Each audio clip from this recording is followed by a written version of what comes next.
అందరికీ నమస్కారం. దయచేసి సబ్స్క్రైబ్ చేయండి. ఒక ఊరిలో చంద్రం అనే అతను ఉన్నాడు. అతను ఎంత ఏమి చేసినా అతను పేదవాడిగానే జీవితం గడుపుతున్నాడు. అతను ఆ ఊరంతా తిరిగి చూస్తే ఆ ఊర్లో ఉండే సేట్లు అంటే మార్వాడీలు మాత్రం అందరూ డబ్బుండేవారుగానే ఉన్నారు. ఇతనికి అర్థం కాలేదు, ఎందుకు మార్వాడీలే డబ్బుండాదు, నాకు కూడా డబ్బు కావాలని ఇతను దేవుడి గురించి ప్రార్థన చేసినాడు. చేస్తే దేవుడు ప్రత్యక్షమైనాడు. చంద్రం నీకేం కావాలా అంటే, నాకు డబ్బుండేవాడుగా చేయనన్ని అని అడిగాడు. అది కుదరదు నాయనా, నువ్వు స్వయం కృషితో సంపాదించుకోవాలది, ఇంకేదన్నా అడుగు అన్నాడు. అయితే నేను మా ఊర్లో చూస్తూ ఉన్నాను, మార్వాడీలందరూ డబ్బుండేవాళ్ళుగానే ఉండారు. మా ఇంటి ఎదురుగా కూడా ఒక సేటు ఉండాడు మార్వాడి, అతను కూడా పెద్ద ఇల్లు కట్టుకొని బాగా వ్యాపారం చేసుకుంటావాడు. నువ్వు నాకు కానీ డబ్బు ఇవ్వకపోతే మా ఇంటి ఎదురుగా ఉండే మార్వాడిని పేదవాడిని చేశా అన్నాడు. ఇదేం ఆశ్చర్యకరమైన కోరికనైనా నీకు, అతన్ని పేదవాడు చేస్తే నీకేం వస్తుంది అన్నాడు. లేదు అతను పేదవాడిని చేసేయండి అన్నాడు. సరే దేవుడు 30 రోజులు ఇంకా అయిపోతాడు పోనీ అతను పేదవాడు అని ఇతనికి వరం ఇచ్చి వెళ్ళిపోయినాడు. సరే 30 రోజుల తర్వాత కొన్ని కారణాల వలన అనుకోని పరిస్థితుల్లో ఆ మార్వాడి కూడా మొత్తం ఆస్తి పోగొట్టుకొని పేదోడైపోయినాడు. అతను ఇల్లు మొత్తం అమ్ముకొని అదే రోడ్డులో ఒక చిన్న గుడిసె బాడికి తీసుకుని చేరినాడు సేటు. చేరిన తర్వాత ఎదురుగా చంద్రం ఇంతకుముందు ఉన్నాడు కాబట్టి అతని దగ్గరికి వచ్చి, నా దగ్గర ఇప్పుడు డబ్బులు ఏమి లేదు, నాకు ఏదైనా పని చేయాలా చూపించండి అన్నాడు. సరేరా, నేను చేపలు పట్టుకుంటాను, నీకు నేర్పిస్తాను, నువ్వు కూడా చేపలు పట్టుకొని బతుకు అంటాడు. సరే సేటు అతనితో కూడా వెళ్తాడు.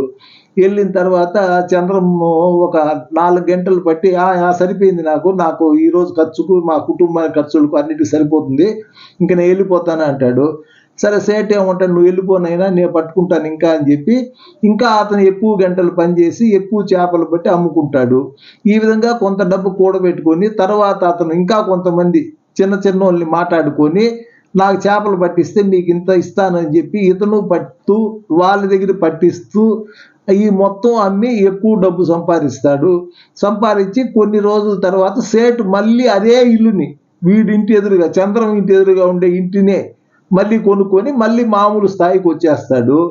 అప్పుడు దేవుడు ఆ రోజు రాత్రి ప్రత్యక్షమై చెప్తాడు ఈయనకి, చంద్రానికి, అర్థమైందా చంద్రం, వాడిని ఏమి లేనోడుగా చేసినా మళ్ళీ అదే ఇల్లు కొనుక్కొని అదే స్థాయికి వచ్చేసినాడు, నువ్వు ఇట్లే ఉండవు, నువ్వు ఈ రోజు కొంతసేపు పని చేస్తే నా కుటుంబానికి సరిపోయింది చాలు నువ్వు చేస్తూ ఉండవు, అతను ఈ రోజు పోగా ఇంకా ఎంత మిగలబెట్టుకోగలుగుతాను నేను భవిష్యత్తుకు అని చెప్పి ఎక్కువ పని చేస్తూ ఉన్నాడు.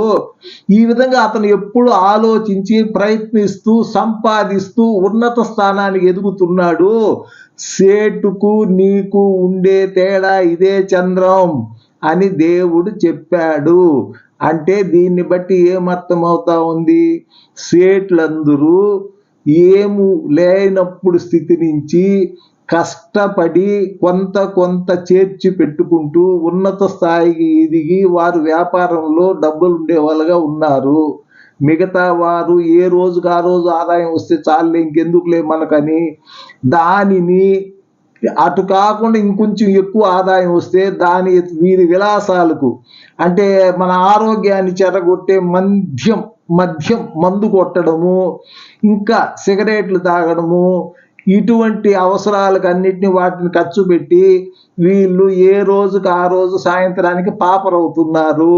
కాబట్టి దయచేసి మీరు కూడా మార్వాడీలను సేట్లను ఆదర్శముగా తీసుకొని దండిగా డబ్బులు సంపాదించి చక్కగా మీ కుటుంబంతో ఆనందంగా గడపండి.